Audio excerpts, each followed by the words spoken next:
복합어는 어근 한 개로 이루어진 게 아니겠네요. 어근이 두 개일 수도 있고 어근이 세 개일 수도 있고 중심적인, 실질적인 친구죠. 그 히힝 그 말, 이고 소, 이 합성어에서 하이라이트 부분이라고 할 수 있어요. 굉장히 중요한 부분입니다. 여러분 안녕, 펜터쌤이에요. 오늘은 단어의 구성 요소와 종류, 그리고 합성어까지 같이 배워볼게요. 네, 우리 지난 시간에는 단어와 형태소에 대해서 배웠어요. 단어라는 거는 뜻을 가지고 있으면서 홀로 자립해서 쓸 수 있는 말이나 혹은 그렇게 자립해서 쓸 수 있는 말과 쉽게 분리되어서 쓸 수 있는 것도 단어라고 했었죠. 대표적으로 조사 같은 친구가 단어라고 했었습니다. 또 형태소에 대해서도 배웠죠. 이 형태소라는 거는 뜻을 가진 가장 작은 단위, 그런 거를 우리 형태소라고 했었습니다. 오늘은 이 단어의 더 구체적인 면모를 살펴보고자 하는데요. 단어는 어떤 것으로 이루어져 있고 또 단어의 종류는 무엇인지에 대해서 배워보자 합니다. 먼저 단어의 종류에 대해서 살펴볼게요. 먼저 단어의 종류를 보면 크게 두 가지로 나눌 수 있습니다. 어떻게 나눌 수 있냐면 단일어와 복합어로 나눌 수 있어요. 단일어, 말 그대로야. 한 가지로 이루어져 있다. 어떤 거 한 가지로 이루어져 있냐? 라고 한다면 어근 한 개로 이루어진 거다. 선생님, 그러면 복합어는요? 복합어는 어근 한 개로 이루어진 게 아니겠네요? 오, 맞아요. 똑똑하네요. 이 단일어가 어근 한 개로 이루어진 거라면 이 복합어는 어근이 두 개일 수도 있고 어근이 세 개일 수도 있고 혹은 어근의 다른 친구들, 이런 걸 접사라고 하거든요. 어근에 접사가 같이 붙어서 쓰이는 거를 우리 복합어라고 해요. 선생님, 그러면 어근은 무엇이죠? 어근 궁금한데요? 라고 한다면 이 어근, 말의 뿌리. 우리 뿌리는 어떤 존재죠? 되게 중요한 존재죠. 꼭 필요한 존재잖아. 자라기 위해서는 꼭 필요한 중심적인, 실질적인 친구죠. 그래서 이 어근을 중심적이고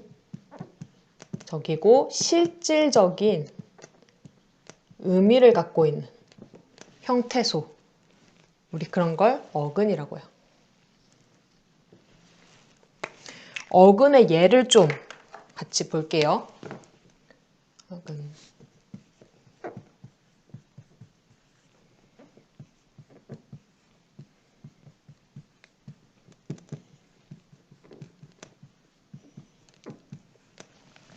네, 같이 볼게요. 어근은 중심 실질적인 의미를 갖고 있는 형태소라고 했어. 우리 형태소 잘 기억 안 나는 친구들은 다시 지난 시간 거 강의 들으면서 복습해오면 좋을 것 같아요. 그러면 형태소를 일단 먼저 쪼개야 어근인지 어근이 아닌지를 알 수 있는 거겠죠. 가방 한번 형태소로 쪼개볼게요. 가방 이렇게 쪼갤 수 있나요? 가방? 그럴 수 없죠. 왜냐면 가와 방을 쪼개버리면 뜻이 사라지잖아. 형태소는 뜻을 가진 가장 작은 단위인데 뜻이 사라지면 안 되죠. 그렇기 때문에 이 가방 자체가 하나의 형태소, 하나의 실질적인 의미를 갖고 있는 어근이구나 라고 할 수 있어요. 이제 두 번째, 김밥 같이 볼게요. 먼저 어근은 형태소라 그랬으니까 형태소로 먼저 쪼개줘야 돼. 형태소로 쪼개면 김과 밥으로 쪼갤 수 있죠. 이 김밥은 김과 밥으로 만들어진 음식이죠. 밥을 김에다 싼 그런 음식이 김밥이잖아. 그치? 그래서 김밥을 쪼개도 여전히 김의 의미, 밥의 의미는 살아있어요. 그렇기에 얘도 하나의 중심적인 의미를 갖고 있는 어근. 이 밥도 하나의 중심적인, 실질적인 의미를 갖고 있는 어근이라고 할 수 있겠죠. 그럼 이번엔 세 번째, 햇밤 같이 볼게요. 햇밤. 가을에 나오는 그 먹는 밤 이렇게 생긴 거. 당해에 나온 그 밤을 우리 햇밤이라고 하죠. 이 햇밤도 형태소 분석을 하면 이렇게 쪼갤 수가 있어요. 그쵸? 햇과 밤. 햇과 밤을 보면 중심적인 의미를 가진 친구가 하나 있어요. 어떤 거죠? 햇이 중심적인 의미일까요? 밤이 중심적인 의미일까? 아니면 둘 다 중심적인 의미일까요? 밤이겠죠. 그치? 밤이긴 밤인데 올해, 당해 새로 나온 밤을 의미하는 햇이 추가적으로 들어간 밤의 의미인 거야. 그러니까 중심은 원래 이렇게 말하고자 하는 대상은 이 밤이라는 거죠. 밤이 실질적으로 중심적인 역할을 하는 어근이에요. 그러면 선생님, 햇은요? 햇은 뭐죠? 이 햇은 어근이 아니라 어근에 붙어서 뜻을 더해주거나 뜻을 제한하는 역할을 하는 접사예요. 접사. 이 접사 같은 경우는 중심적인 의미가 아니겠죠. 어근과 반대로. 그리고 뜻을 더하거나 제한하는 역할을 할 거야. 이 접사는 홀로 쓸 수 없어요. 햇이라는 건 없죠. 그 그건 그 영어 모자의 햇이죠. 한국어로 햇 홀로 쓸 수가 없어요. 접사는. 항상 이 밤과 같은 어근과 붙어서 같이 쓰일 수밖에 없다라는 점. 이 어근과 접사는 우리 다음 시간에 배울 파생어에서 더 자세하게 배우도록 하고요. 오늘은 좀 더 이 어근에 집중해서 배워보도록 할게요. 그럼 또 이렇게 단어를 단위로, 복합어로 나눴는데 이 복합어는 한 번 더 나눌 수 있어요. 복합어는 크게 합성어, 그리고 파생어로 나눌 수 있습니다. 합성어와 파생어. 이 합성어라는 거는 어근과 어근이 결합한 걸 우리 합성어라고 해요. 어근과 어근. 어근끼리 모여서 새로 결합된 단어를 합성어라고 합니다. 그러면 파생어는요? 파생어는 어근끼리 모인 게 아닌 걸 의미하겠죠. 어근과 아까 살펴본 접사가 같이 결합된 것을 우리 파생어라고 할 거예요. 그러면 지금 아까 예시로 든 단어를 보면 가방 같은 경우는 어근 하나니까 단일어. 김밥은 어근과 어근이 만난 거니까 합성어. 그쵸? 그리고 햇밤 같은 경우는 접사와 어근이 만났으니까 파생어라고 할 수 있겠죠. 이 어근과 접사를 단어 만들기 할 때 쓰는 재료다라고 생각하면 조금 더 이해하기 쉬울 것 같아요. 오늘은 이렇게 단어 중에서도 특히 이 부분, 합성어 부분을 더 자세하게 배워보는 시간을 갖도록 하겠습니다. 다음 시간에는 이 접사까지 포함한 파생어 배울게요. 그러면 이제 이 합성어를 분류를 해볼 텐데요. 먼저 의미에 따라서 크게 세 가지로 분류할 수 있습니다. 크게 대등, 종속, 융합 합성어 이렇게 분류를 해볼 수 있어요.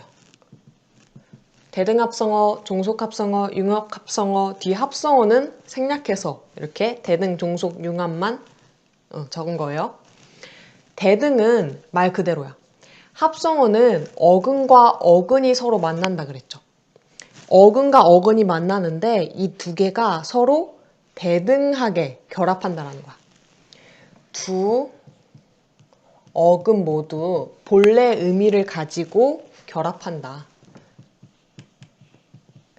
예를 들어서 좀 볼게요. 예를 들어서 논밭, 앞뒤, 마소, 오가다, 노푸르다 같은 합성어가 대등합성어에 속하죠. 논과 밭, 이 논밭을 형태소로 분류를 하면 논 그리고 밭 이렇게 두 가지로 나눌 수 있죠. 논이 더 중심음이고 밭이 더 중심음이다 라고 할 수가 없어. 둘 다 본래 논, 본래 밭이라는 의미를 동등하게 가지고 대등하게 서로 결합을 하죠. 앞뒤도 마찬가지야. 앞이 더 중심이다, 뒤가 더 중심이다를 얘기할 수 없죠. 둘 다 대등하게 결합을 한다. 마소? 선생님, 마소는 뭐죠? 처음 듣는 것 같은데요? 라고 한다면 이 마소는 말과 소가 결합한 거야. 그 히힝 그 말, 음메이고 소, 그 가축할 때 그 말과 소예요. 우리 합성어를 보다 보면 합성어와 결합할 때 새로 뭔가 생성되거나 뭔가 첨가되거나 뭔가 빠지는, 뭔가 탈락하는 부분이 생길 수가 있어요. 그러니까 형태 변화가 있을 수 있다는 얘기야. 말과 소가 결합할 때 여기서는 리을이 탈락된 경우입니다. 또 다른 예, 좀 더 잘 알고 있는 예를 통해서 볼게요. 솔과 나무가 만나서 소나무라는 합성어가 되죠. 이때 솔이라는 어근, 나무라는 어근이 만나서 소나무라는 합성어가 되는데 이때 리을이 탈락하는 형태 변화가 일어난다는 거야. 그런 것처럼 마소도 마찬가지로 말이라는 어근, 소라는 어근이 만나서 합성어 마소를 만들 때 리을이 탈락한다라는 거죠. 이번엔 오가다 또 볼게요. 오가다. 카페 이름도 있죠? 오가다라는 카페. 근데 여기서 그건 아니고 오가다. 이거는 오다와 가다라는 두 동사가 합쳐진 겁니다. 오다라는 어근, 가다라는 어근이 합쳐져서 오가다가 된 거야. 오가다. 오다가 더 중심이고 가다가 더 중심이다 라고 얘기할 수 없죠. 둘 다 대등하게 본래 의미를 가지고 만났어. 노푸르다 마찬가지죠. 높다, 푸르다. 높다와 푸르다가 만나서 합쳐진 합성어다 라고 할 수 있습니다. 그럼 이제 두 번째로 종속의 의미 또 같이 볼게요. 종속의 의미는 대등이랑은 당연히 다르겠죠. 종속, 어디에 종속돼 있다는 거야. 둘이 동등하게 만나는 게 아니라 한쪽이 더 중심 의미를 갖고 있다는 거죠. 한 어근이 다른 어근에 종속돼 있다는 거야. 이것도 마찬가지로 예를 통해서 몇 가지 볼게요. 예로 손가락, 돌다리,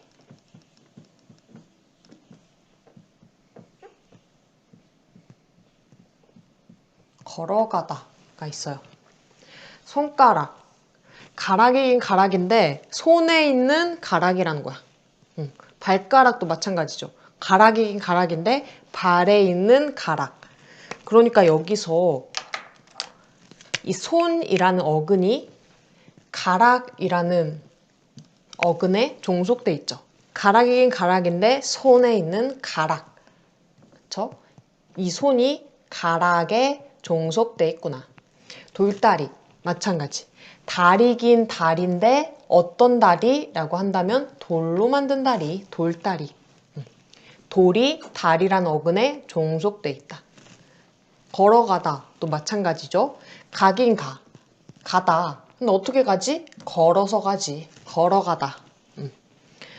종속은 하나의 어근이 다른 어근에 종속돼 있는 경우. 마지막으로 융합 합성어 같이 볼게요. 융합. 우리 보통 어떨 때 융합이라고 쓰죠? A와 B가 만나서 A, B가 되는 게 아니라 A와 B가 만나서 새로운 C를 만들어낼 때 우리 이럴 때 융합 합성어 융합이라고 합니다. 대등 종속은 논밭, 논과 밭의 의미를 다 갖고 있고 손가락, 가락에 좀 더 손이 가락에 종속되어 있지만 여전히 손과 가락의 의미가 다 가지고 있죠. 하지만 이 융합은 아예 새로운 의미가 만들어진 겁니다. 예를 통해서 볼게요. 춘추, 입방아, 돌아가다 이런 얘가 있어요. 춘추 같이 볼게. 춘추, 봄춘, 가을추, 봄과 가을이란 의미도 있지만 여기서 춘추는 혹시 연세가 어떻게 되시죠? 춘추가 어떻게 되시죠? 좀 우리 윗사람한테 나이를 물을 때 연세, 춘추라는 말 쓰죠. 그럴 때 쓰는 나이라는 새로운 의미가 만들어진 거야. 봄과 가을이 아니라 나이라는 새로운 의미가 만들어진 거죠. 융합 합성어로서. 입방아도 마찬가지야. 입과 방아가 합쳐진 합성어인데 이 입방아는 뭔가 수다스러운 거. 입으로 방아 찢냐?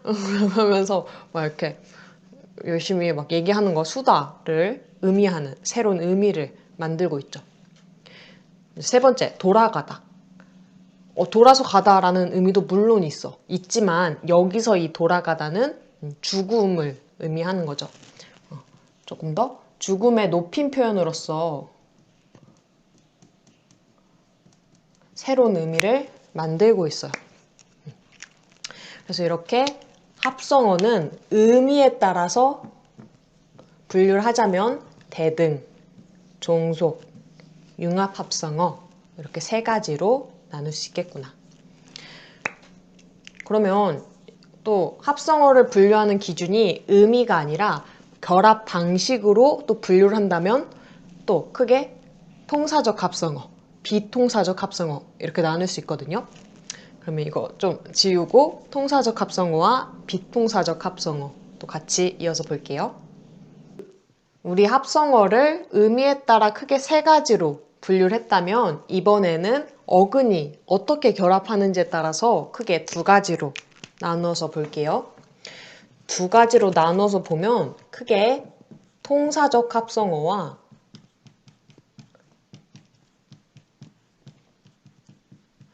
비통사적 합성어로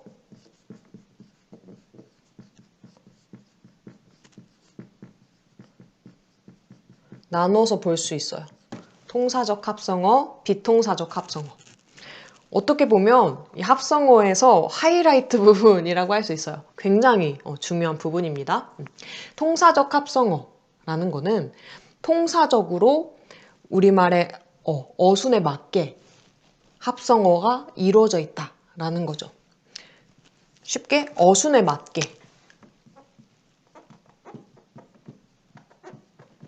합성어가 된 경우가 있습니다. 예를 통해 몇 가지 살펴볼게요. 첫 번째로 우리말 어순에 맞게 한다고? 그럼 우리말 어순을 좀 생각해보면 보통 꾸며주는 말이 꾸밈을 받는 말 앞에 오죠. 우리말을 잘 살펴보면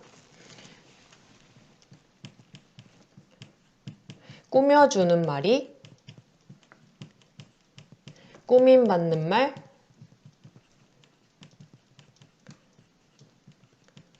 앞에 온다. 예를 통해 보면 큰 집, 작은 아버지 이런 게 있어요. 큰 집, 커다란 집 이런 의미 말고 우리 큰 집, 명절 때 내려가는 큰 집, 그런 큰 집이야. 집 큰이라고 안 하고 큰 집이라고 하죠. 큰이라는 꾸며주는 말이 집이라는 꾸밈받는 말 앞에 이렇게 위치를 하고 있어요.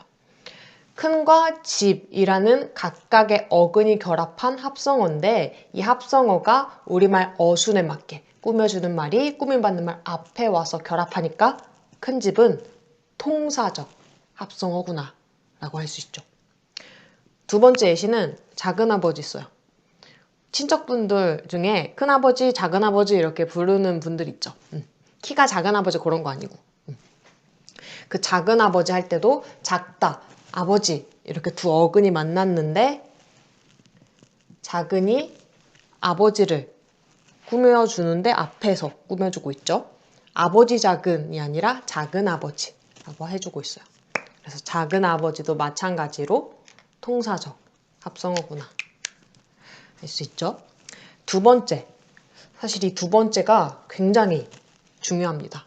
좀 헷갈려 하기도 하기 때문에 굉장히 중요해요. 잘 알아두면 좋을 것 같아요. 용언의 어간과 어간이 만날 때 요게 들어가 있으면 통사적 합성어예요. 뭐냐? 라고 한다면 어미. 이것도 마찬가지로 예를 통해서 볼게요. 돌아보다 라는 합성어가 있어요. 돌아보다 어떻게 만들어졌지? 라고 보니까 돌다와 보다가 합쳐진 합성어예요. 우리 이렇게 돌다라는 용언, 보다라는 용언이 각각 용언의 어간은 돌과 보죠. 그치? 이렇게 용언끼리 만날 때, 어간끼리 만날 때 항상 이 가운데 다 이렇게 없애줘. 그리고 나서 여기에 어미가 들어가져 있는지 없는지를 보는 거야. 돌아보다 여기서는 돌아보다 아라는 어미가 들어있죠. 쉽게 말해서 이 아가 어미인데 이 어간과 어간이 만날 수 있도록 하는 접착제가 된다라고 생각하면 돼. 공식적인 건 아니고 선생님이 얘기를 하는 거예요. 연결 어미가 있으면 통사적 합성어구나 라는 거예요. 돌아보다 라는 접착제가 있으니까 통사적 합성어구나. 또 다른 예시로 잡아먹다도 있죠. 잡아먹다도 마찬가지야. 잡다와 먹다가 합쳐진 거고 이때 가운데 다는 뺀다 그랬죠. 그리고 거기에 이 둘을 붙이려고 할 때 접착제 필요하죠. 접착제 뭐랑 뭐랑 붙이려면 풀, 테이프 이런 접착제 필요하잖아. 어간과 어간이 만날 때는 어미라는 접착제가 필요해요. 근데 있으면 잘했구나. 어순에 맞게 참 잘했구나. 통사적 합성어고 만약에 없다면 이따 배우겠지만 비통사적 합성어겠죠. 여기서는 잡아먹다 라는 접착제 그러니까 어미가 있어요. 어미 접착제라고 쓰지 말고 이건 그냥 임의로 접착제라고 생각을 한다는 거야. 어미 잡다 먹다 할 때 잡먹이라는 어간 사이에 라는 어미가 있으니까 돌아보다 잡아먹다 같은 경우는 통사적 합성어구나. 그러면 미리 좀 비통사적 합성어도 써볼까요? 노푸르다 볼게요. 노푸르다는 높다와 푸르다가 만난 합성어죠. 그리고 가운데 다는 지운다 그랬고 그리고 나서 그래 어간과 어간이 있으니까 연결 어미가 필요하지. 어미를 넣어주자 했더니 어미 없이 그냥 바로 노푸르다가 되었어요. 그쵸? 여기는 있어야 할 어미, 있어야 할 접착제가 없구나. 얘는 그러면 비통사적 합성어겠구나 라고 하면 돼요. 이따가 한 번 더 살펴볼게요. 비통사적 합성어는. 통사적 합성어 두 번째 얘까지 봤고요. 이제 세 번째 예로는 이거 명사와 명사끼리 만나는 경우 혹은 부사와 부사끼리 결합하는 경우가 있습니다. 이 명사와 명사끼리 그리고 부사와 부사끼리 만나는 경우는 우리말 어순에서 굉장히 잘 쓰이는 표현이에요. 그렇기 때문에 통사적 합성어라고 볼 수 있죠. 마찬가지로 예를 통해서 보면 밤낮, 밤도 명사, 낮도 명사. 아이고, 얘도 일반적이에요. 밤이라는 명사와 명사끼리 만나서 통사적 합성어. 어깨동무, 어깨동무도 마찬가지죠. 어깨와 동무라는 각각의 명사끼리 만나서 만들어진 통사적 합성어. 그럼 이번엔 부사와 부사의 결합도 같이 볼게요. 이런 게 있죠. 이리저리. 이리라는 부사, 저리라는 부사가 합쳐져서 만들어진 통사적 합성어. 곧잘. 얘도 부사와 부사끼리 만난 거죠. 곧이라는 부사, 잘이라는 부사끼리 만들어진 합성어이구나. 마지막.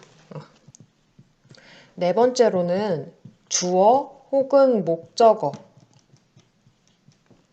용언이 결합할 때 마찬가지로 통사적 합성어라고 합니다. 예를 통해 보면 낯설다, 본받다, 힘들다 같은 게 있죠.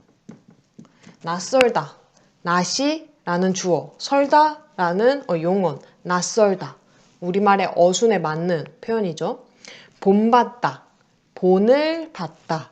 목적어 용언이 결합한 우리말 어순에 맞게 만들어진 합성어죠. 힘들다도 마찬가지야. 힘이 들다라는 우리말 어순에 맞은 합성어죠. 이번에는 통사적 합성어가 아니라 비통사적 합성어를 살펴볼게요. 비통사적 합성어는 통사적인 게 아닌 거겠죠. 어순에 맞지 않은 거야. 먼저 제일 첫 번째로 비통사적 합성어를 살펴보면 공간이 들어가겠죠? 첫 번째로 있어야 할 어미가 없는 경우예요. 어떻게 보면 통사적 합성어의 반대라고 생각하면 돼. 뭐라는 거야? 통사적이지 않으면 비통사적 합성어라는 거예요.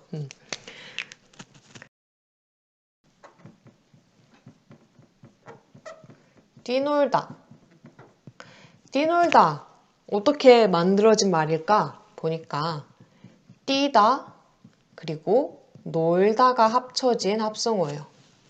우리 이렇게 만날 때 가운데 다는 없앤다 그랬죠. 그리고 나서 이제 얘네를 붙여야 되니까 어미가 필요해. 접착제 필요해. 근데 뛰어놀다, 뛰고 놀다 뭐 이런 가운데 어미가 없죠. 그냥 뛰놀다 라고 결합해주고 있어. 어미가 없다. 있어야 할 어미가 없으므로 통사적 합성어가 아니라 비통사적 합성어다 라고 할 수 있어요. 굳세다 또 마찬가지죠. 굳세다는 굳다, 세다가 합쳐진 말이야. 가운데 다는 없앤다 그랬고 이제 접착제가 필요해 붙이려면. 근데 접착제 없이 바로 그냥 굳세다라고 붙고 있죠. 따라서 비통사적 합성어다. 일반적이지 않다. 또 추가적으로 용언의 어감과 또 체언이 만날 때도 어미가 필요해요. 예를 들어서 볼게요. 덮밥. 덮밥은 굳세다. 좀 지울게. 덮밥은 덮과 덮다와 밥이 만나는 거죠.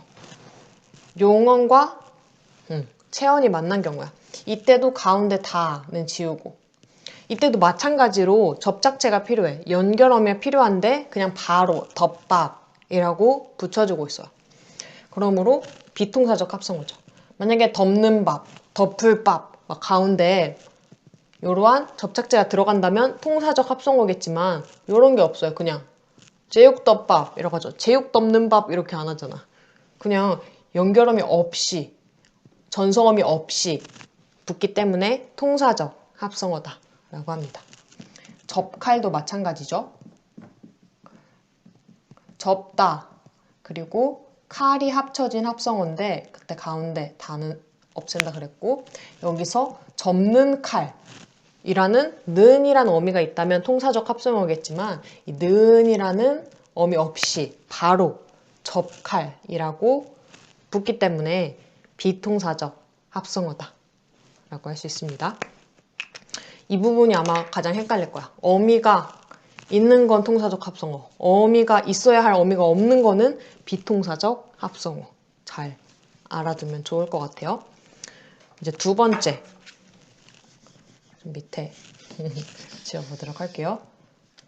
화이트보드가 공간이 좁아요. 장단점이 있는 것 같아요. 선생님이 생각한 장점은 없나? 노트 정리할 때 좀 중요한 부분 적으시다? 네, 뭐라는 거죠? 단점은 이렇게 적고 싶은 내용이 많은데 다 적지 못한다라는 장점.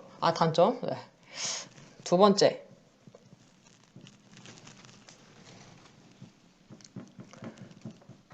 부사와 체언이 만난 경우야. 부사와 체언? 우리 부사는 꾸며주는 말이긴 한데 보통 뭘 꾸며준다라고 했죠? 용언을 꾸며준다라고 했어요. 아직 품사를 우리 안 배웠군요. 뒷부분에 이제 품사 배울 텐데 부사는 용언을 꾸며주는 게 일반적이에요. 그리고 체언은 주로 관형사가 꾸며주죠. 근데 부사가 용언을 꾸며주는 게 아니라 체언을 꾸며주는 경우가 있어요. 그럼 우리 말에 일반적인 어순이 맞지 않은 거죠. 그렇기 때문에 비통사적 합성어입니다. 예를 들어 부술비. 부술이라는 부사의 어근과 비라는 체언의 어근이 만났어요. 그쵸?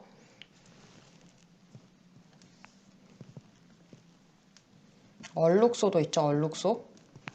얼룩이라는 부사와 소라는 체언이 만났죠. 보통 부사는 용언을 꾸밀 수 있지만 체언에 좀 희한하게 붙었어요. 우리말 어순과는 좀 다르게 결합한 비통사적 합성어다. 마지막 세 번째는 한자어의 경우야. 한자어에서 어순과 우리나라의 어순과 맞지 않을 때 우리 이런 합성어도 비통사적 합성어라 그래요. 잘 보이나요? 등산. 우리 등산, 오를 등, 매산 해서 산에 오르는 거죠. 우리는 산에 오르다. 산이 오르다보다 더 앞에 와 있어. 그쵸? 근데 이 등산 같은 경우는 오르다가 더 산보다 더 앞쪽에 와 있죠. 우리말 어순과 반대로 돼 있어. 그렇기 때문에 이 한자어끼리 결합한 그런 합성어는 비통사적 합성어이다. 할 수 있겠죠? 네, 우리 어근의 결합 방식에 따라서 통사적 합성어, 비통사적 합성어 이렇게 살펴봤는데 굉장히 중요한 부분이에요. 이게 그래 이렇게 나오거든요. 나중에 그래 이 단어는 단일어, 복합어, 단일어, 합성어, 파생어 이 세 가지 중에 뭐야? 라고 했을 때 요건 합성어지 라고 우리가 찾아낸다면 그래? 합성어? 그러면 이 합성어는 통사적 합성어야? 비통사적 합성어야? 까지 물어본다라는 거죠. 그렇기 때문에 그냥 합성어는 어근과 어근이 만나는 거지 까지만 아는 게 아니라 그거보다 더 자세하게 이 합성어긴 합성어인데 어떤 합성어인지 통사적 합성어인지 비통사적 합성어인지까지 알아둬야 돼요. 우리 문법 같은 경우는 나오는 예시가 반복적으로 나오는 경우가 굉장히 많아요.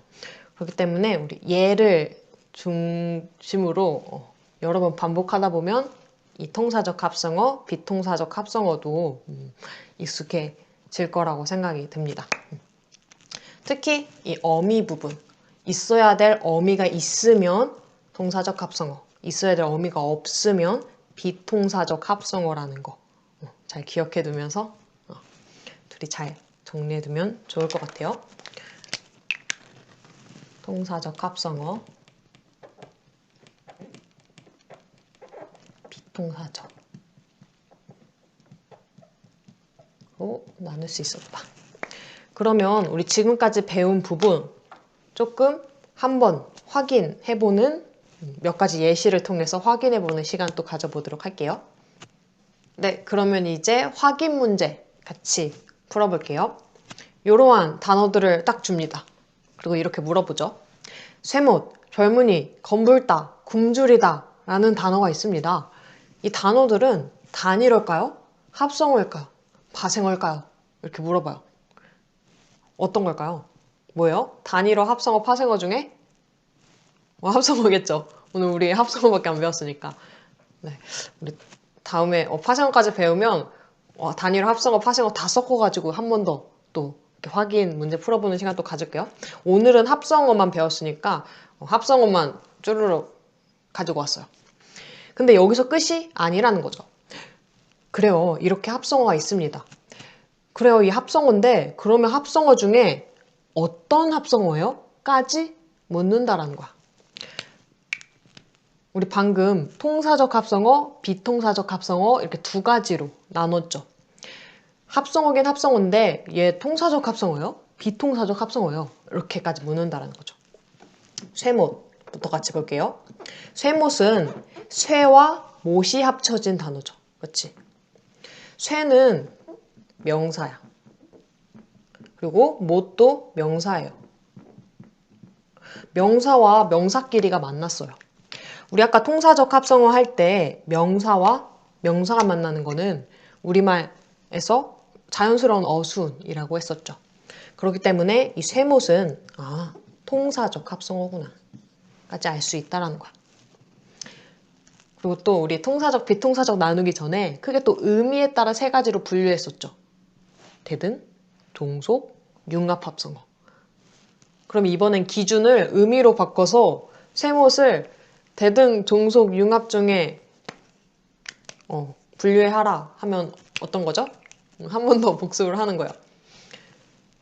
못이긴 못인데 쇠로 만든 못이에요. 가락은 가락인데 손에 있는 가락이에요. 우리 이런 걸 종속 합성어라 그랬죠. 쇠못은 종속 합성어이면서도 또 통사적 합성어구나를 알 수 있어요. 젊은이 같이 볼게요. 젊은이 어떻게 만들어졌을까? 뭐랑 뭐랑 합쳐진 걸까? 라고 보니까 젊다와 이가 합쳐진 합성어야. 우리 이런 경우 가운데 다는 뺀다 그랬죠? 그리고 이렇게 뺐을 때 둘이 만날 때 뭐가 필요한다 그랬어요? 접착제. 그치? 접착제 어미가 필요해. 근데 여기서 어미가 있냐 없냐를 보니까 있네요. 젊은이. 접착제 있네.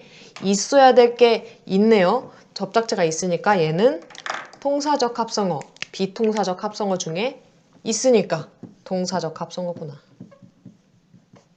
그쵸? 이제 세 번째, 검불다 같이 볼게요. 검불다는 검다와 불다가 합쳐진 말이었어요. 다를 중간에 없애고 자, 이제 검다와 불다를 합치려면 접착제가 필요하죠. 접착제를 넣어줄까? 검고 불다? 이런 걸 넣어줄까? 했더니 바로 접착제 없이 바로 붙어버렸어. 검불다. 있어야 할 연결 어미가 없구나. 그렇기 때문에 통사적 합성어가 아니라 비통사적 합성어구나. 를 알 수 있어요. 비통사적. 그쵸? 굶주리다. 굶주리다는 굶다. 줄이다. 라는 동사끼리 만난 합성어죠. 이때도 마찬가지로 가운데 다를 없앤다 그러고 다시 쓸까요? 그리고 굶고 줄이다, 굶어 줄이다 이런 가운데 있는 연결어미가 없어. 그쵸? 있어야 될 접착제 연결어미 어미가 없구나. 얘는 비통사적 합성어구나 비통사적 합성어.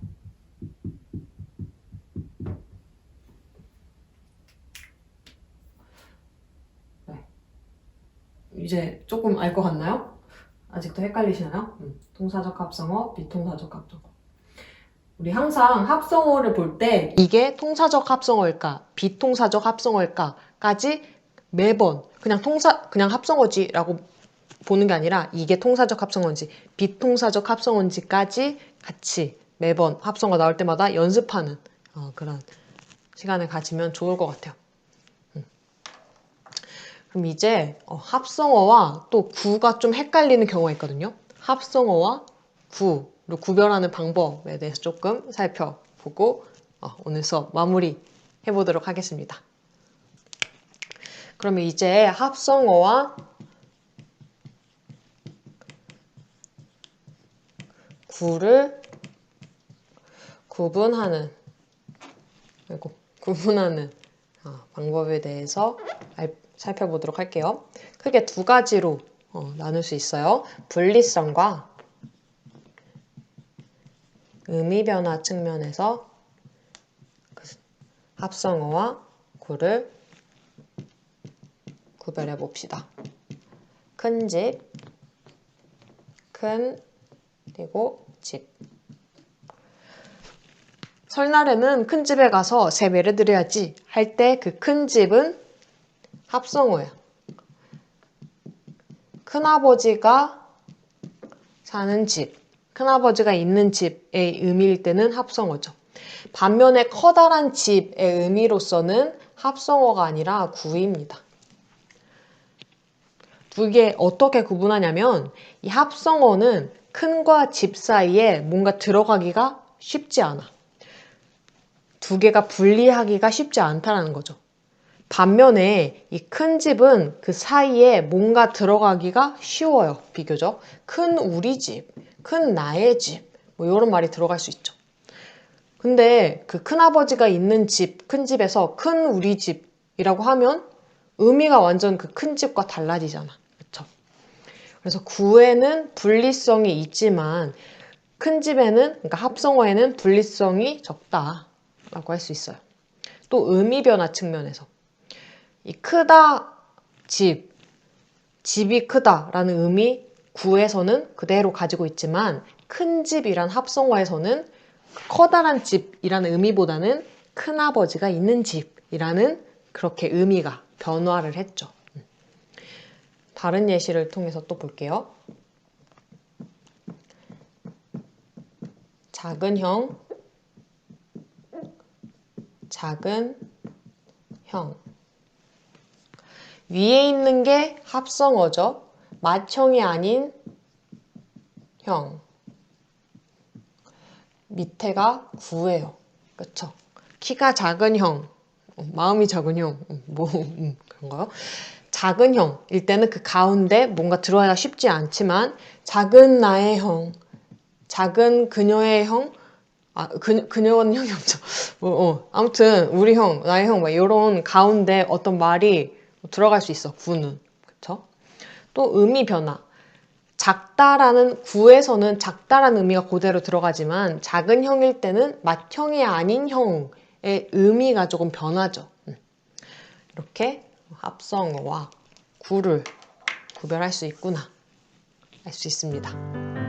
네, 오늘 단어의 종류 중에서도 합성어에 대해서 배웠죠. 이 합성어는 어근과 어근이 결합해서 만나는 단어라고 했어요. 크게 이 합성어는 의미로는 대등종속 융합으로 나눌 수 있고 어근 결합 방식으로는 통사적 합성어 그리고 비통사적 합성어로 나눌 수 있다고 했습니다. 중요한 건 이 합성어가 통사적 합성어냐 비통사적 합성어냐까지 알아두는 게 굉장히 중요하다고 했어요.